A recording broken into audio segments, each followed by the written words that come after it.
Got a couple of unmutes to hit. Sean has stepped up to the plate this morning to help us out with the stream as well as doing the sound. He's got it all going on. Yay, Sean! That's it.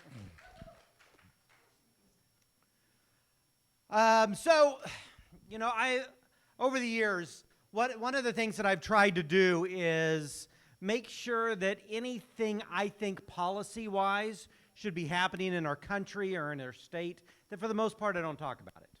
I mean, I'd be happy to talk about it with any one of you individually, but just generally, I don't do that because I don't want it to necessarily be confused, especially up here at the pulpit. But I'm going to make an exception this morning. I think the penny should be banned. Okay, not banned, but not produced anymore. The fact that, not that penny. Penny's over here. What? What'd I do this time? Penny, we have something to tell you. No, that we should no longer make the penny. And I don't mind that they're continuing to circulate, but I've got a couple reasons for that. One is the mere fact that it costs so much to make it. It costs way more than a penny to make it. We're losing money trying to print these things or mint these things. And in addition to that, it's just the time we take in having to deal with them and I don't mind, fine, we can do it if we're doing digital banking, fine, but all the cashiers having to go back and forth, it just seems such a waste of time and effort and money. Now, you might not agree with me, which you're allowed to be wrong. I'm okay with that, but the thing what's interesting is when I talk to folks and they disagree, it's usually for a couple of reasons. One is simply nostalgia. I do hear people that say, but I like pennies. I think they're fun. Like I collect them and I love to have them. And okay, those folks, they're still going to exist under my new plan. But so you can still collect them and it'll probably even be more valuable because they won't be minted anymore. But then there's another group that's really fascinating. They say, well, I love to hold on to change. I grab change and I put it in this bucket. I put it in this thing. And after a while, I have lots of them and they have value. And if that is you this morning, this story is for you. You see, we are continuing a series about people first, about God's desperate desire to be with us as individuals, that God really, really longs for that. And it started out at the beginning of Luke 15 when Jesus was accused, rightfully so, of eating with those people. Eating with sinners, eating with tax collectors. The Pharisees had separated people into those who were worthy and those who weren't, and these are clearly some of the unworthy people, and for some reason Jesus wanted to hang out with them. And instead of responding just in a very specific sense to their accusations, to their statement that he's eating with them, he goes and he tells 3 stories. And last week we dealt with the first story of how God is like a shepherd who would leave 99 in the open field to go search after the one. And this morning, we get to the second story. Or suppose a woman has 10 silver coins and loses one. Doesn't she light a lamp, sweep the house, and search carefully until she finds it? And when she finds it, she calls her friends and neighbors together and says, "Rejoice with me, I found my lost coin." In the same way, I tell you, there is rejoicing in the presence of the angels of God over one sinner who repents. Now, frankly, we could probably talk about the exact same things we talked about last week in relation to this. I think that was Jesus' point. He's telling multiple stories, and he's trying to drive home some of the same central points. We could talk about how God will go after the one, how desperate he is to do that, and what he's willing to make happen because of that he is willing to risk much, that it is a glorious thing that he does. But this week, I want to use this as an opportunity to look at this story because we in modern eyes may view it a little bit differently than we view the one before. And specifically, I've got simply 2 points to make, and we're going to spend a lot of time on this first one. And if you'd like to follow along in your sermon outline there in your folder, you can certainly do so. But to be able to say, I think the first point that is just really clear to most of us is money is worth something. Even the penny, people say, oh, it's worth something. It has value. Coins matter. Now the truth is as much as you may value a penny or not, that the translation of these coins it basically represented a day's wages. And so when this woman is searching for a coin, she's searching for an entire day's worth of sustenance. But as we are looking at that value, the truth is we understand the value of money, no matter what we have. If a tenth of your bank account disappeared, you'd want to know where it went. You'd want to know, no matter what that tenth is. And you'd long to figure out what that is. And the thing is that God's pointing out is, of course, He values these things. Not just like a widow may value, or as a woman may value her savings, so God values us. I've told this story a number of times, but I love this story. And that is the fact that, if you look, we have a copy of the Declaration of Independence at our house, some dollar thing you can get from the Smithsonian, and we put it in a frame to make it look like it's really valuable. But it has all the signatures, and of course you see John Hancock up there and others, and it's not uncommon for people to look at those signatures and begin to collect some of them. There are people who collect these signatures, and they'll go and if you think about how much it costs to do that, none of these people are writing things anymore. So you've got to find these ancient signatures. And if you're looking for George Washington, you're in luck. He signed tons of stuff. He was so incredibly popular that he was used to endorse a lot of things. Like banks would sell notes with his signature on it. Like they would do tons and tons. They would have George Washington's signature is relatively easy to come up with.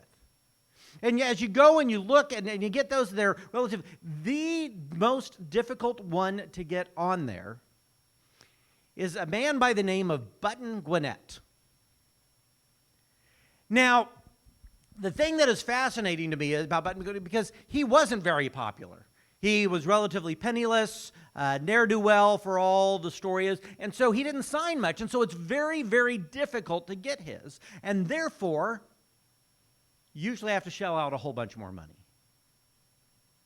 Is it because Button Gwinnett is worth more than George Washington? I remember a movie. I can't tell you much about the movie at all.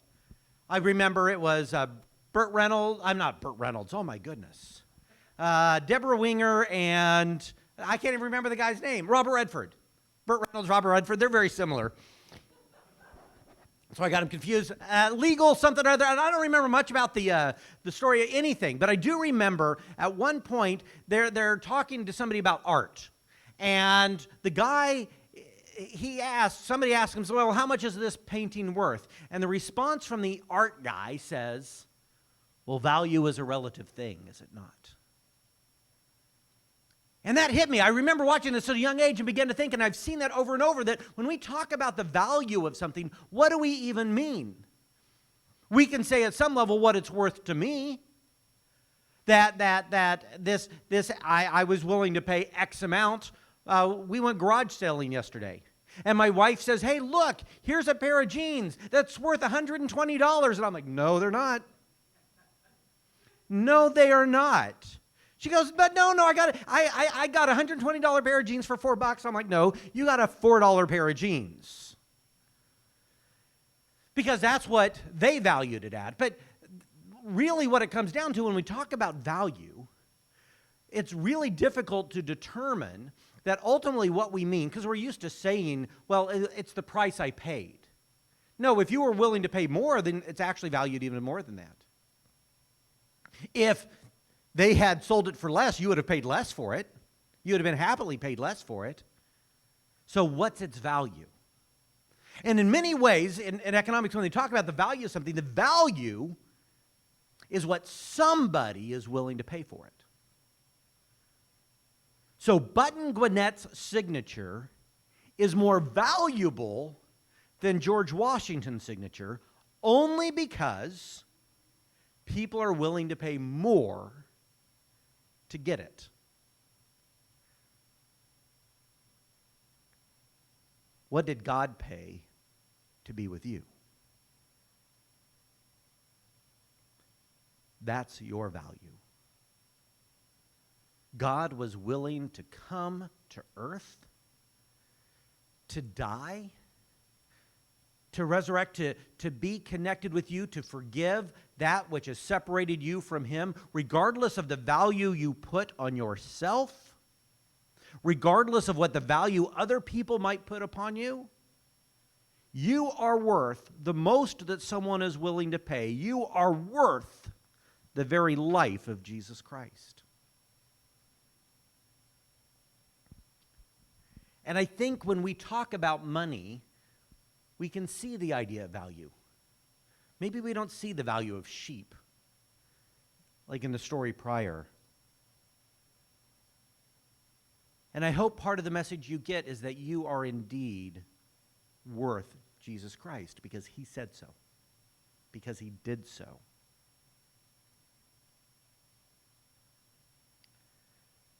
But the question I think that is begged, and was certainly the reason Jesus told this story, was because the Pharisees weren't convinced. You see, there are some people, sinners, tax collectors, that really aren't worth as much. They're not the kind of people you want to hang around. They're not the people you want to be with. And so the question for you and I is when it comes to our neighbors, our people in our community, the people we work with, the people we interact with, our family, do we value their soul? Do we see them as someone who that it was worth Jesus dying for, that the fact that they may not be connected with God is of paramount importance? That the most valuable thing that they have, the person that values them the most, they don't have a relationship with them. Does that even concern us? Do we care about them? Do we value them? Sometimes the answer is no, or at least to the extent that it's yes, to the extent that we're consumers, that we have a transactional relationship with them. You know, that as long as they give to me, then I'll give to them. If they're a good neighbor, I'll be a good neighbor. If they provide the kind of service I want when I go to the restaurant, then I'll be nice to them. But if they don't get it, then they're going to hear from me. Do I treat those who serve me? It's amazing the kind of stories my wife comes home with since she's a nurse, and someone taking care that is devoted to trying to take care of the person, and how horrible they may be when they don't get what they want.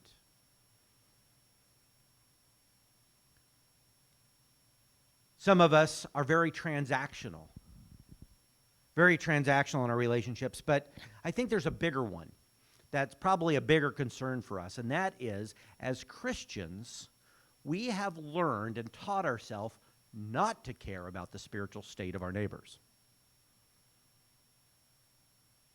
I believe we have taught ourselves that because we live in a very pluralistic society. We live in a society where there are people that surround us, people we go to work with, people we go to school with, our friends, our family, who do not believe the way that we believe. And we want to continue to be in a relationship with them. We want to continue to care about. But then we have to teach ourselves, well, I better not care about this.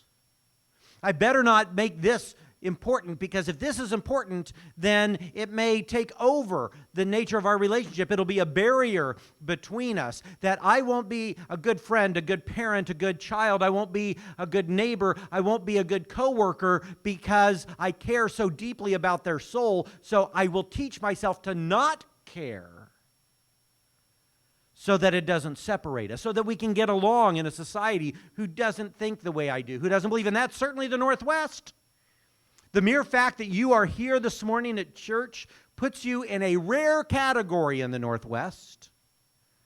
Most of the people you work with, most of your family, most of the people, statistically speaking, are not here this morning. Or somewhere else for that matter.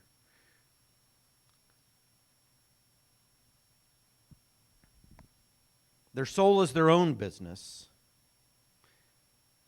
After all, they could be good people. So I need to learn to not care. The thing is, hopefully, just in saying this out loud, we understand that caring doesn't mean that it has to be a source of conflict, that it has to divide families. Well, I don't know. Jesus did say something about that sometimes it would.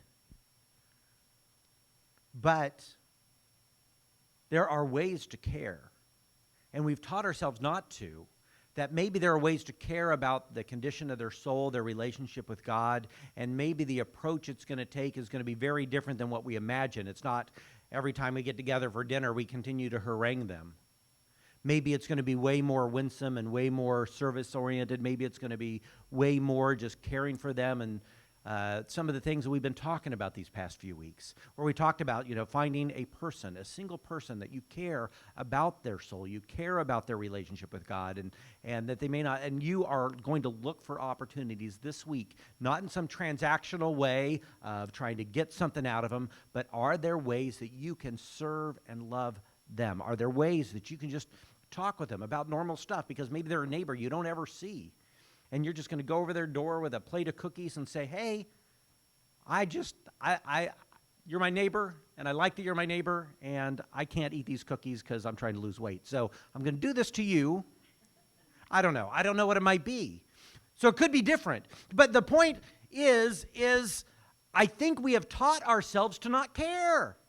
To not care. Like, for the most part, it's just about getting along. Can I just get along? That's good enough. Can I just get along with these people who don't agree? Can I put up with them? Can I vote them out of office? I don't know, whatever it takes. Can I somehow just put as much distance between them and me or as possible so that we can just get along?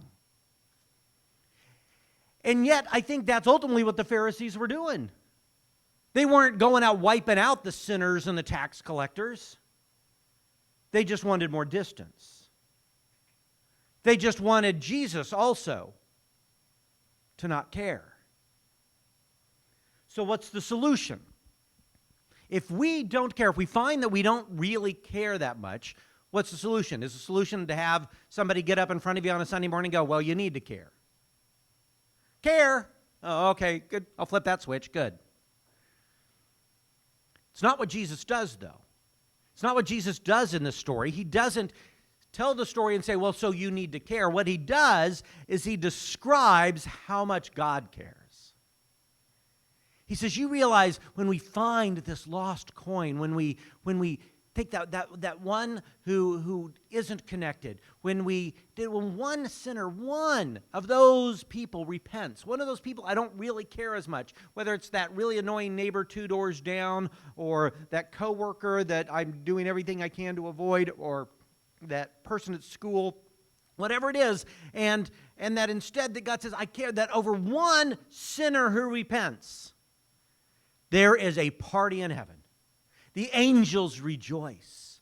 God throws a party when that happens. There is a party in heaven when we make a decision to be on his side, and when other people make a decision. There are parties in heaven, and it just describes that God cares, because maybe if we don't care about the souls of other people, it's because either we don't believe God does, or maybe our problem is with God.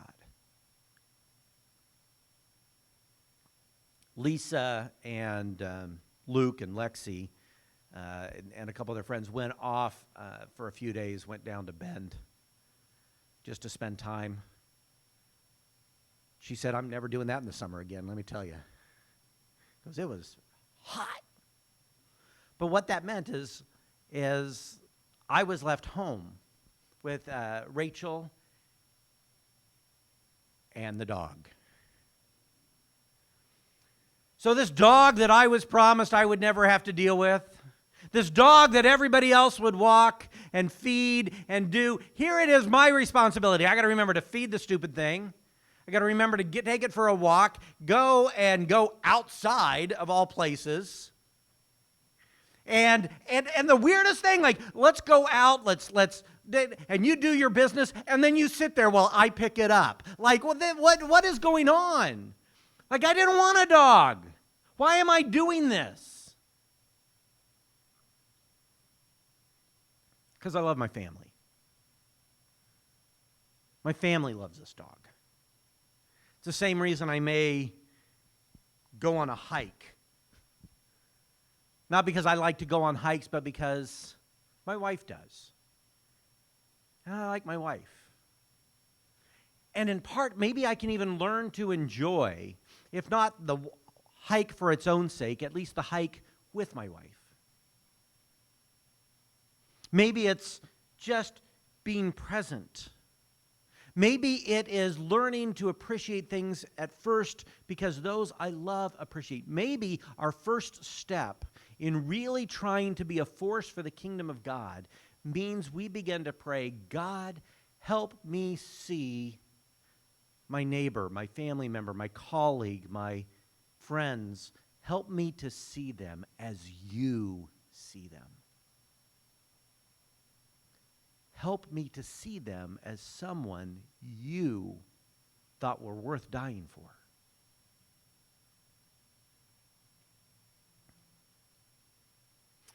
The second point,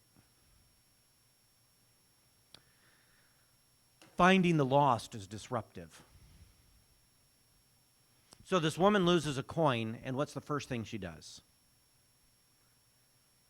Changes her whole schedule and starts cleaning her house. Says puts on a lamp. And I've got to think, I mean, this is the era without electricity. Putting on a lamp, turning on a lamp at night to do something to be able to see was expensive. I mean, it costs a lot more money relative to her day's wages to have light in the evening. And so typically that's why it was very common in the ancient world. Go to bed when the sun goes down and wake up when the sun comes up, and you don't spend any money on lighting. But she thought it was absolutely worth it. And disrupting her life said, and I don't know about you. I don't know what it's like in your house. Maybe cleaning is very relaxing. Maybe housework is something you enjoy and is an important part of your day. But if my kids are any indication, when it's time to clean, it is not what they wanted to do at that moment. That it involves a disruption of if not plans, then at least desires of the moment. And this woman says, no, but it's not that I really was going to clean, and I definitely wasn't going to do it at this time, but it's necessary to disrupt my life because I want to find this coin. Been talking these past number of weeks about what it might mean to really to care for those that don't know Jesus, that in our neighborhood, in our families, like what would that look like? And I talked about doing some things, that it might mean, like I said, just blessing, finding 3 people to bless, or a way you can bless 3 times this week. Somebody just to give of your time or your talent or your treasure for their benefit, just to do it, just to make a connection, or just get to know somebody that you don't know, just introducing yourself. Buying coffee for the person behind you in the coffee line, said, hi, my name is Bill. I would love to buy your coffee this morning if you'll let me. But I recommend you don't do that if your name's not Bill, that you choose another name to introduce yourself as. But in any case, you just to do that, just to make these connections. And the truth is we spend 24 hours a day doing stuff. And if we are to do something else, if we are to add to that, chances are we're going to have to subtract something else. We can't just keep adding and adding and adding things to life. That part of the decision that we have to make is it worth enough to disrupt something else in my life?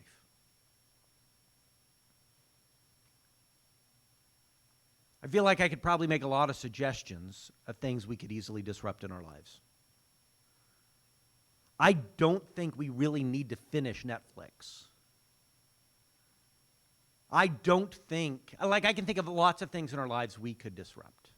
I can think of lots of things in my own life I could disrupt. And the truth is I don't really want to. But I don't think God is actually even calling us away from something as much as He's calling us to something. What might it look like if you worked this week to find a time in your schedule that you were going to have free every week?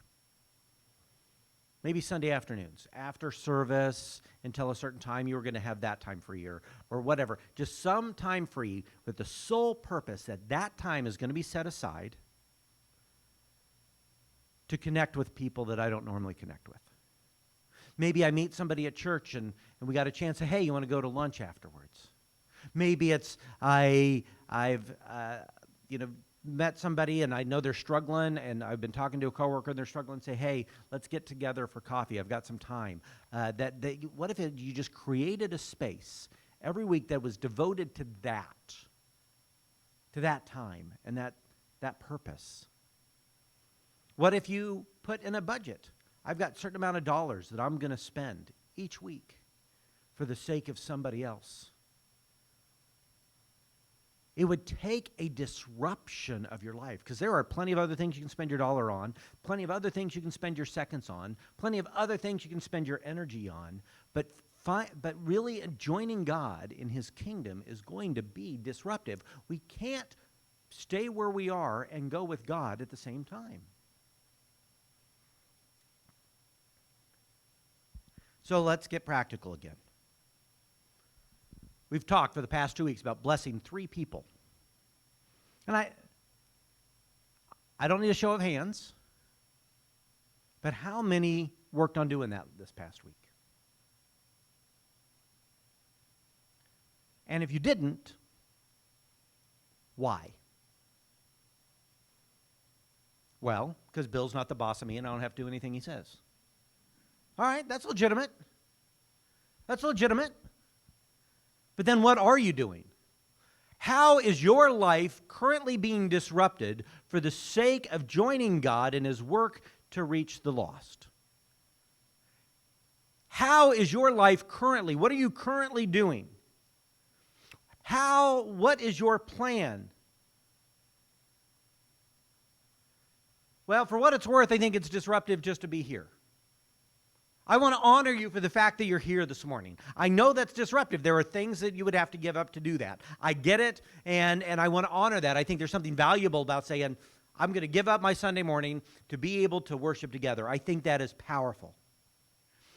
The thing is I really believe as a culture, we have really gotten out of practice at being able to connect with other people. We are horrible at it. By being here this morning and connected in community in whatever way we have, you are so swimming upstream, counterculturally than most everybody else. Almost all the other social connections are what? Social media, the people you work with, if you're still employed, the people you go to school with, if you're going to school.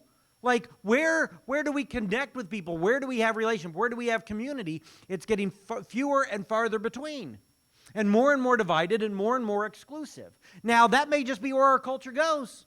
Maybe we're all going to be in little silos with VR headsets and live life that way, but there's something about a call for those of us who value the things that God values that says that isn't an option for us. We are committed to connecting and getting outside of our comfort zone. So here's the one practical piece of advice I have for us this morning. We need to eat awkward for breakfast.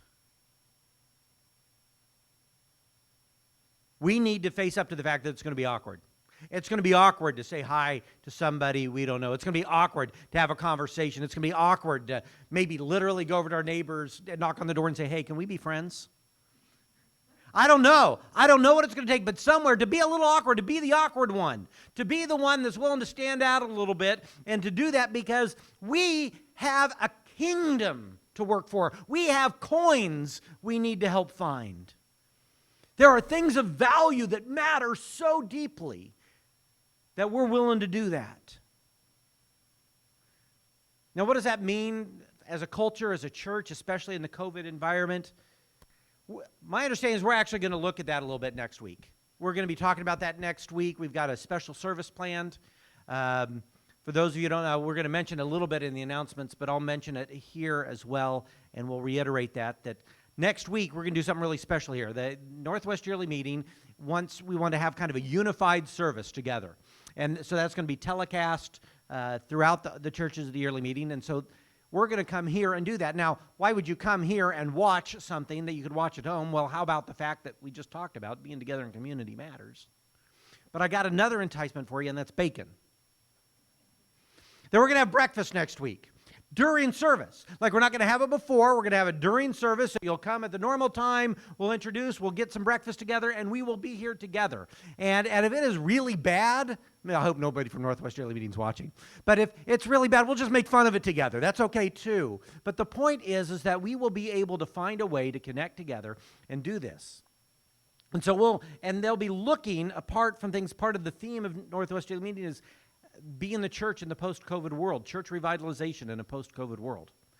And it's certainly worth looking at. And so we're going to be looking at that next week. But this week, once again, can we center in on these concepts? One, that you are of absolute value, that you are worth God dying for, but so are those neighbors that we have taught ourselves not to care about. And then it's going to take a disruption in our lives to join God in what He's doing. And what are we going to do about that? Let's pray. Gracious and Heavenly Father, God, I thank you that being connected to you isn't just fire insurance. It's not just, hey, I care about where my soul goes when I die, and so I'll pray this prayer and do this thing, and then I'm covered, and then we'll deal with it when I'm dead. But that, in fact, it is a life you've called us to, a life of connection and worship, a life of loving you and loving other people. Lord, it is a life of community and depth that you have just called us to. It is a life of mission, that there is a kingdom for us to be a part of. And that as you are moving and working in this world, that we get a chance to join you. And Lord, I'm sorry. I'm sorry that I've been so interested in my own comfort and so worried about being awkward that I don't join you where you're working. That I believe right now, so many of us right now have people on our hearts, people we know, people that we care about, and we don't really even know what to do. So this week, I would just ask, you would give us some real opportunity to bless those people, to reach out to them. Maybe they're at the place where they can be invited to join us at church. Maybe they're just at a place we just need to introduce ourselves. Whatever that is, Lord, we just ask you for an opportunity to, in a very real and practical way, to care for them. In Jesus' name. Amen?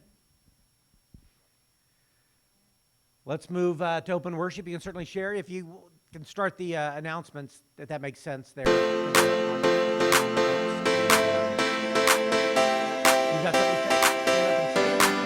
Otherwise, we'll just reflect. Thank you for joining us this morning.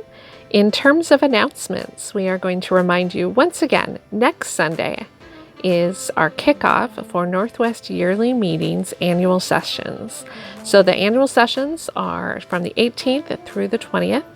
And on Sunday, the 18th, we are having a grand old breakfast during worship at Linwood Friends. So you'll definitely want to be here.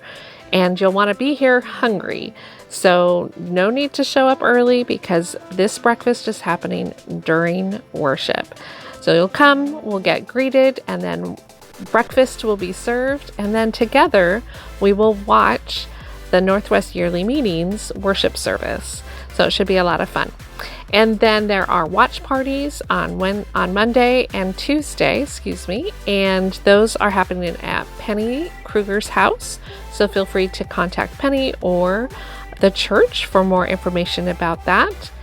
And if you are interested in registering for the annual sessions, as there are workshops and different things happening, please feel free to do so and connect with Linwood Friends because we will reimburse you for the cost of that registration. We'd love to have as many people participate and learn more about Northwest Yearly Meeting as possible. So that would be wonderful. And then our final announcement is Tech Team is going out to lunch after service on July 25th. And so we want to make sure and invite those who are already on Tech Team, but also if you are interested. And if you're interested in learning more about the sound system and helping support that on Sunday mornings, the video stream and supporting that on Sunday mornings as well, we would love to have you join us for lunch. And you just connect with Pastor Bill or Ramona and get those details for after service on July 25th.